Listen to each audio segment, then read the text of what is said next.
他们出手了。就在中共四中全会最敏感的时刻，一群反共黑客直接攻进中共官网，首页挂着一句话：没有共产党才有新中国。北京震怒，但还没等中共反应过来，第二波、第三波、第四波网攻接连炸响，从党建网站到军工航天，再到9所大学内网，全部被黑，整个政权像被当众扒了皮。更惊人的是，黑客声称他们截取了中共高层四中全会秘密会谈录音，并公开点名这场会议是一场“15-5”骗局，揭穿中共如何掠夺民财、掏空人民，包装成发展蓝图的骗术。而现实世界里，真相正在以另一种方式蔓延，街头的商店一家一家在关，外资公司一间一间在逃，政府撒下3000亿补贴也救不起这场经济雪崩。这不是黑客的阴谋，而是整个体制的崩坏信号。今天我们要讲的就是这场从黑客战到经济崩塌的10月惊雷。观众朋友们好，这里是大时局，我是邵峰。这几天，一场安静却惊心动魄的网络战在中共的神经中枢打响了。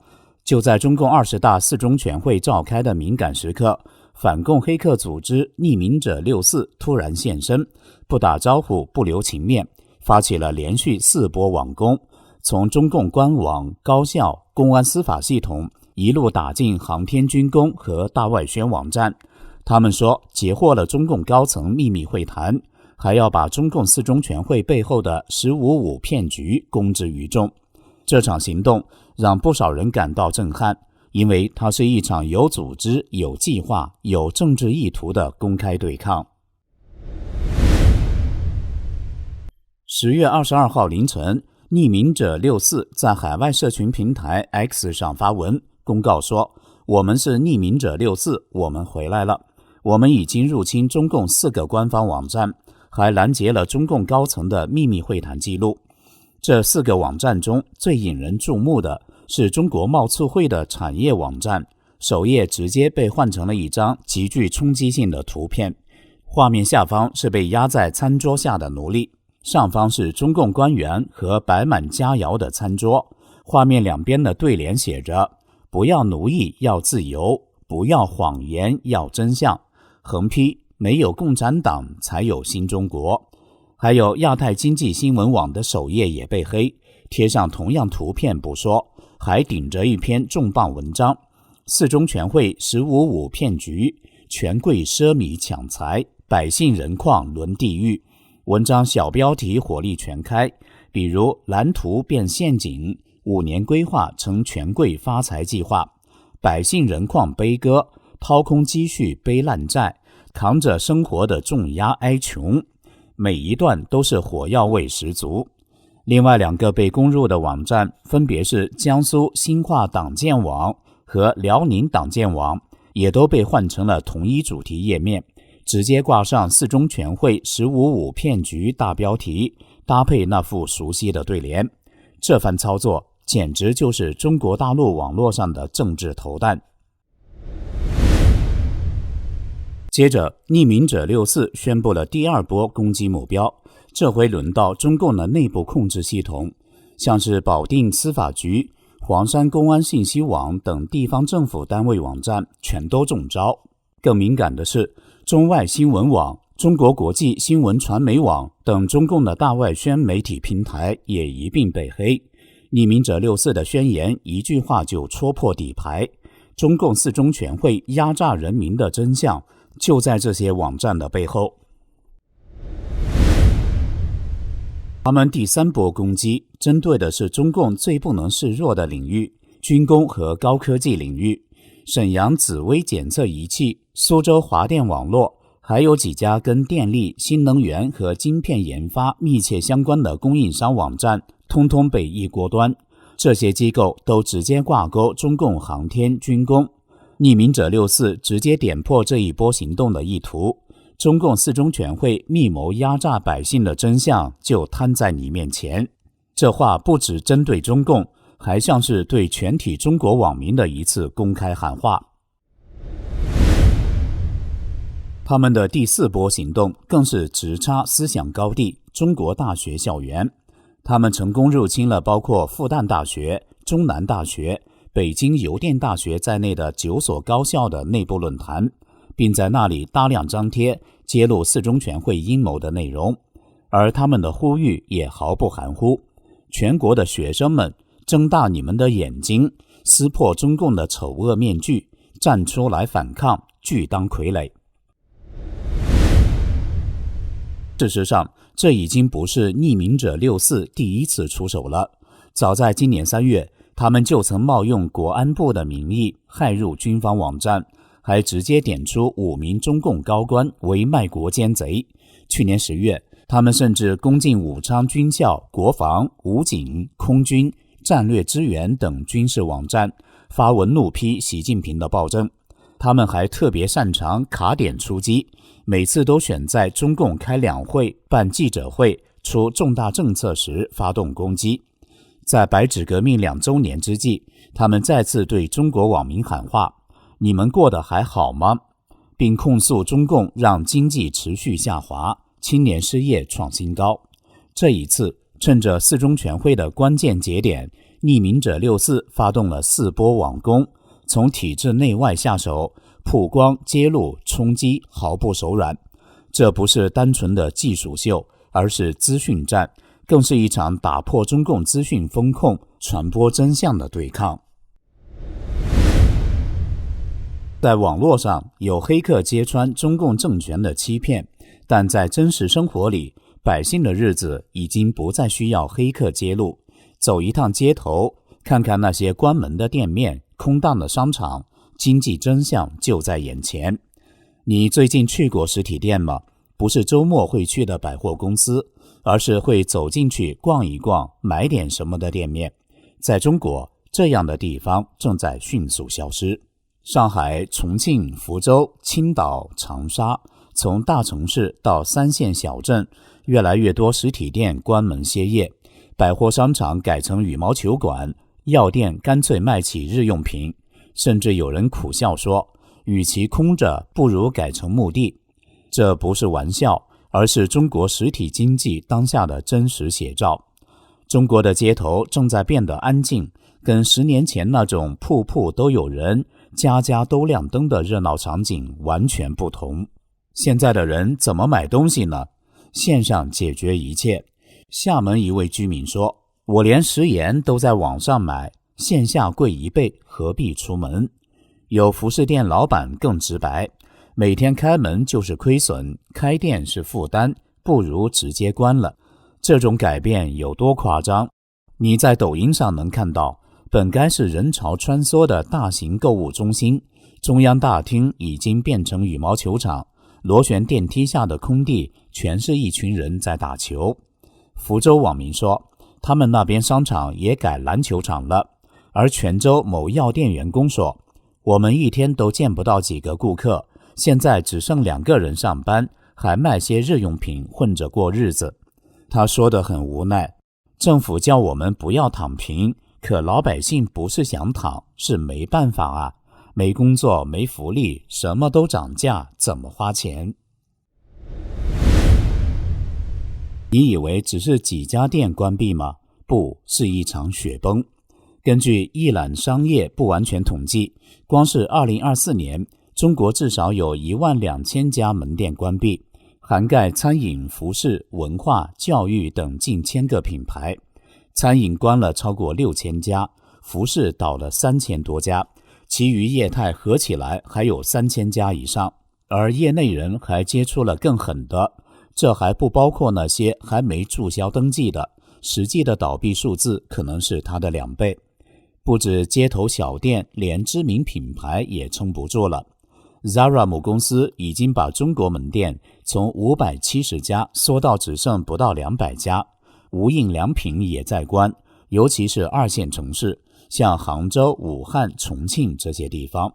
甚至有零售顾问说，过去可以靠加盟店撑一下，现在连加盟都在收缩。那为什么实体店越来越难做？第一，成本高，租金没降，人力还在涨。餐饮店主说，北京烤鸭以前卖100，现在只能卖40，还是没人来。第二，贷款难，要钱没钱，要抵押没抵押，银行不给贷，小商户怎么撑？广州有位餐饮老板说得很直白，我没房做抵押，房子都是租的，谁还敢买房子？第三，信心没了，大家不敢花钱，不愿花钱，能网购就不出门，能不花就不花。官方说的所谓报复性消费根本没出现，反而是报复性储蓄。电商看起来很火，但它不是人人都能吃到肉。2024年全国网购零售额高达13兆，听起来亮眼，但问题是 90% 的流量和资金只集中在 10% 的大商家手上，小店、小品牌、夫妻店都撑不下去。一位北大社会学者说得直白，城市底层的商业生态正在瓦解。青岛一位网店主也说，平台佣金以前是 5%， 现在收 10% 到 15%。 我们这些小卖家看起来有销量，但根本不赚钱。你看11黄金周出游人次破 2.9 亿，听起来不错吧？但人均消费只有130元人民币，远远低于3年前的水平。这背后是一种心态转变，我不是不想花钱，是不敢。住房压力、失业风险、医疗教育全靠自己扛。中国家庭的消费结构变了，食品、房租这种刚需支出比例上升，而服装、娱乐这类可选性支出全面萎缩。对实体店来说，这几乎就是宣判死刑。官方说，2025年前半年零售总额同比还增长了 5%， 乍一看好像没那么差，但经济学者提醒，这是数字上的虚胖，跟街头现实脱节。你去商圈走走，会发现店铺空了一排又一排，连周末都没几个人。一位上海购物中心主管说，以前周末一层都爆满，现在整栋楼都不满。关店的品牌走了，新商户也不愿进来。他说，租不出去也没办法。中国的实体店不只是消费的场景，更是就业、生活、人际的网络空间。现在这一块正在被迅速抽走。电商平台经济不是问题，问题是当整个城市的经济活动只剩下荧幕里那一块小方格，那我们的社会还剩下什么？因此，实体店的大量倒闭不只是一次产业结构转型，而可能是一场悄无声息的崩塌。这几年，中国人都在说一句话，房子卖不动了。但你可能不知道，连外国人也被中国房市套牢了，而且套得死死的。从贝莱德、凯雷到汇丰、渣打，这些曾经重金下注中国房地产的机构，现在开始认赔，落荒而逃，因为他们发现根本看不到回本的那一天。中国房市不只是中国人的噩梦，现在也成了外国资本的陷阱。彭博社10月20号报道，从2024年末开始，包括贝莱德和凯雷在内的国际投资巨头开始陆续低价抛售中国房产。这些商业地产包括办公大楼、购物中心、数据中心、仓储空间，当初都是高价买入的资产，如今只能用低于市价的大折扣贱卖脱手。银行也被拖下水，像汇丰、渣打这样的大型机构已经对外示警，中国的房地产贷款违约率正在飙升。这不是一个公司失误，而是一整批资金管理人、投资银行、地产基金全被中国房市绑架了。回顾过去15年，这些外资机构在中国地产上的总投资金额超过1400亿美元。当年他们赌的是什么？中国经济会一路成长，对商业空间的需求会越来越大，所以他们买进北京、上海最核心地段的写字楼，认为这些资产会持续增值，稳定出租。结果呢，跌得离谱。从2019年开始，北京、上海的商业地产估值暴跌超过40%，租金也跌，办公室空置率如今在20%到40%之间，列全球前几高。房地产顾问机构预测，要消化这批过剩供应，可能还得花上好几年，甚至10年。投资人也只能忍痛降价出租，续租的价格比过去低了25%，但就算这样，还是无人问津。想卖找不到买家，连中国国企都在观望，怕接到烫手山芋。彭博援引亚太地产分析师派崔克·黄说得很直接，外国投资者在中国的投资物业被套牢了。这个牢字不是比喻，因为只要等得越久，资产价值越低，损失只会越大。而这些资产的贬值还不只是个人损失，它会连带影响整体市场估值。惠誉评级的中国房地产主管邓碧莹指出，不良资产越多，会进一步拉低同类型资产的估值。本来撑得住的房产也会被拖下水，这就像下沉的船舱，先进水的部分会拉着整艘船往下沉。时间点也很关键，2019年外资在中国房地产的投入创下历史新高，当年将近200亿美元涌入市场，结果没想到这波正好是中国房市的高点。然后就是疫情、风控、清零、经济下行、房企暴雷、人口负增长，一连串的打击把这批外资按在地上摩擦。连经济学家都悲观，牛津经济研究院的分析师尼古拉斯·威尔逊预测，到2026年，中国办公室租金还会继续下跌，到2030年，整体房地产市场的产值仍会低于2020年。也就是说，这是一条10年都翻不了身的深坑。对华援助新闻网的评论文章更进一步指出，中国房地产的崩盘其实是中共集权体制病灶的具体表现。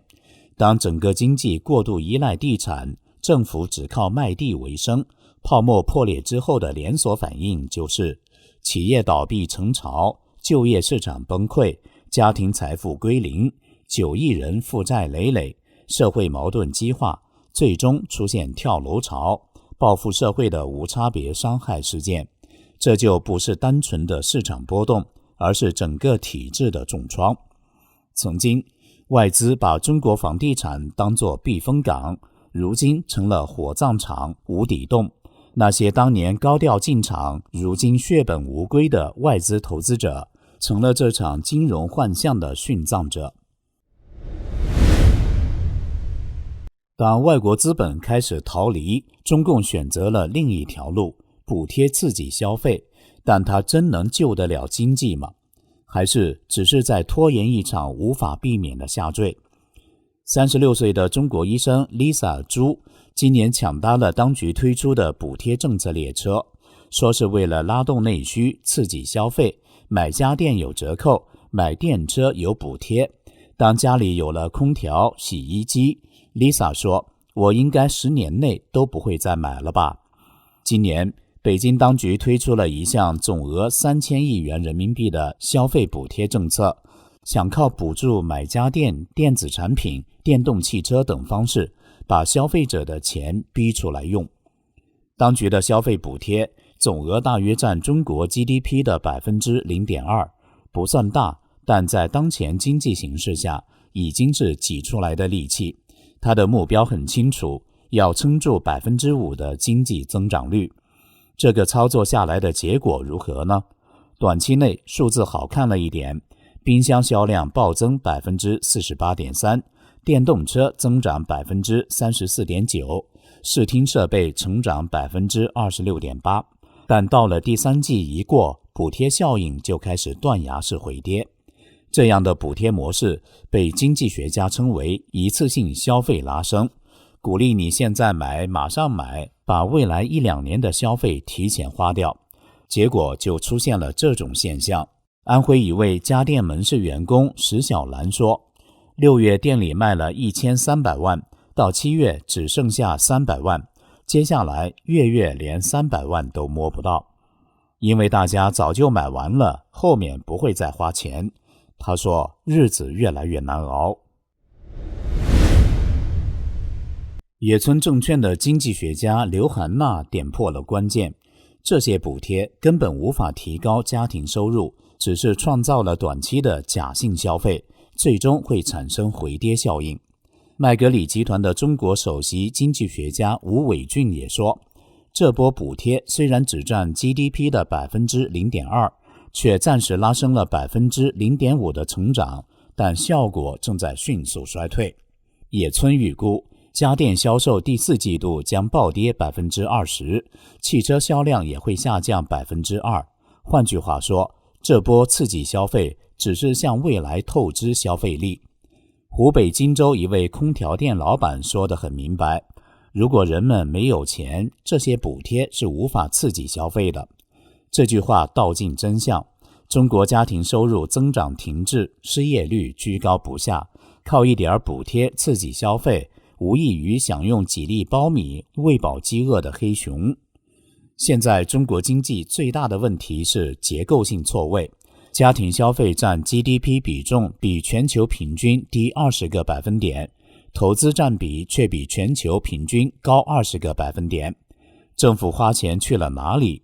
不是补助家庭提升福利，而是投入基建、工厂生产，带来的问题是生产出来的东西没人买，于是要出口靠外需，内需拉不起，形成持续性的通货紧缩。